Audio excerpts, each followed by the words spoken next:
I was trying to think of other sort of counterexamples to your thesis to put pressure on it. And one that came to mind was actually advertisements. So it would seem to me that your thesis would predict that people are relatively immune from the effects of seeing, some Super Bowl ad.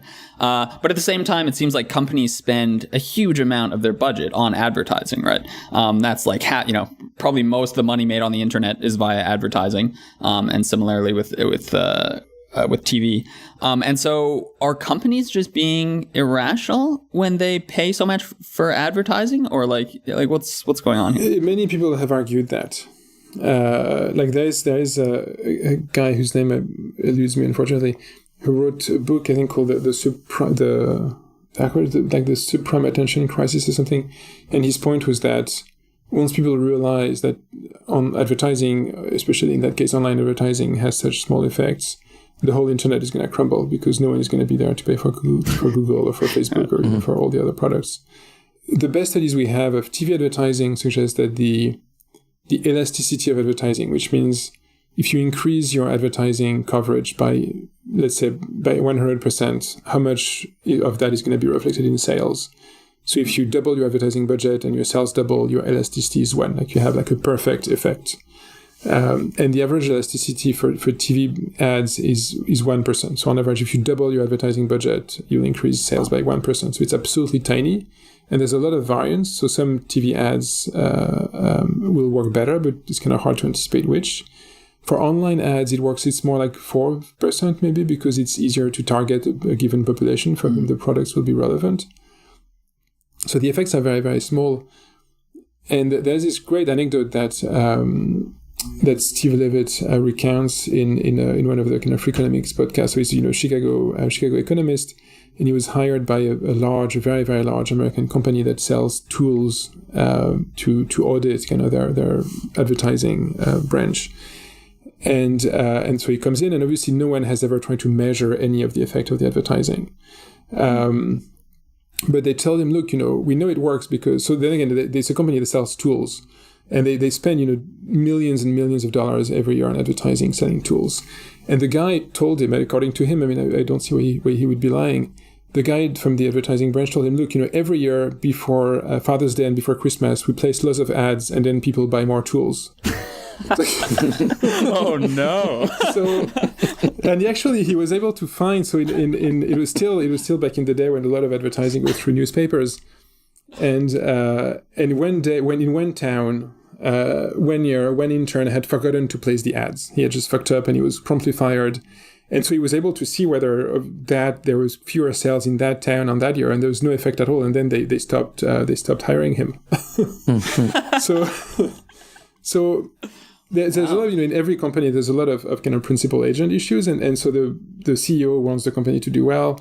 But the CEO's priors, first of all, there's a question of, I think the priors people have about advertising are mistaken. So they might have a prior that it works. And because it's quite hard to measure the effect of advertising, they might just kind of go with the priors. To some extent, people have also suggested that there's kind of an ego thing. Like, if you're the CEO of a company and you see your products kind of plastered everywhere, or not the CEO, but, some higher up in a company or the marketing or advertising branch of a company, seeing your products plastered everywhere is probably kind of nice. And obviously, the people from the advertising branch are the ones who are the least likely who want to measure anything, because if people keep paying them to do their job, why would they ruin it? So it's possible that people aren't being stupid, but people have conflicting interests. Yeah. There's a couple things I want to poke on a little bit. So I believe I've heard you make a distinction, but please correct me if I'm wrong, between advertising as, say, a small business to get awareness into the public that you exist. Advertising in that sense of just like, hey, I'm a little mom and pop shop, compared to, say, like Nike advertising yet another television show to people who already know about Nike but prefer Adidas, say. And so advertising in the sense of spreading awareness compared to advertising in the sense of trying to change the consumer's mind from product A to product B.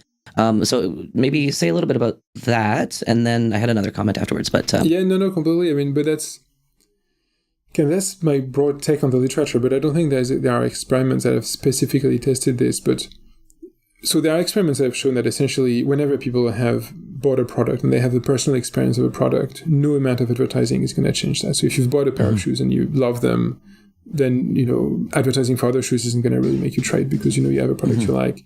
And if you don't like it, no amount of advertising is going to make you decide that actually it was a good product. So personal experience is going to trump pretty much anything else. But it's also true that, advertising provides you with information, and if it gives you information about a product that you want, so if you're a big Star Wars fan and you see an ad showing, oh, there's a new Star Wars movie, well, maybe you're going to go see the Star Wars movie. And so it seems as if the advertising is working, but if the advertising wasn't there, it's quite likely that you would have heard about the Star Wars movie because it's a Star Wars movie and you would have gone to see it anyway. So for instance, when the largest study, or at least when I checked the literature a few years ago, the largest study of online advertising that had shown the effects I mentioned earlier of this elasticity of 4 or 5%, they also show that about half of that effect is customers that would have gone to the site anyway without the advertising. So it's pushing things forward in time. But without the ad, you would have heard, if it's a product that you're going to end up buying anyway, the odds are that you would have heard of it some other way because it's relevant to you, because your colleagues or your family or your friends would talk to you about it. So advertising can speed things up, and obviously that can be really important. Like if you have a product that people actually want, and so you want to spread the word about it, but other mechanisms can play a similar role, and these are the mechanisms like word of mouth. They tend to be slower but also more efficient because obviously you're going to trust more your friend than an ad you see on the subway or something. And I guess it struck me as well that, let's say advertising is 0.01% effective. Those who are studying it would conclude that advertising just doesn't work, rounding down to zero.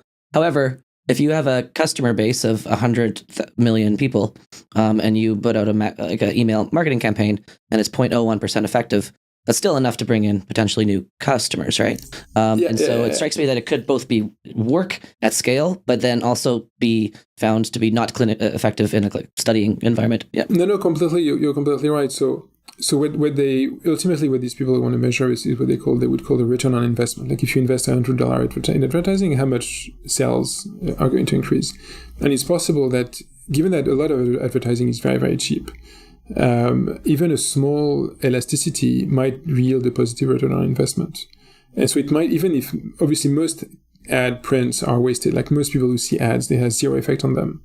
The few that are effective might be sufficient to justify the cost, in which case, as you are saying, on the one hand, people might be rational to advertise, and yet I'm right in the sense that people are still really hard to influence.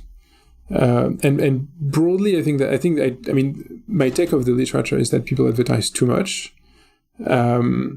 And indeed, if you think of that, Google is likely the company that has obviously by far the most data on advertising, and they do advertise a bit, but it's not the company that you see the most everywhere in terms of advertising. So if they thought it was working as well, extremely well, you would probably see more Google advertising. Actually, there was an early paper that had shown that to measure the efficacy of the return of investment on online ads, given that the effects were so small and that they were so noisy, you needed millions and millions and millions of data points. And that was a paper by someone from Google, which was kind of funny. So they know that the effects are small for sure. Yeah. You just need Google Premium. That's what they discovered. yeah, exactly.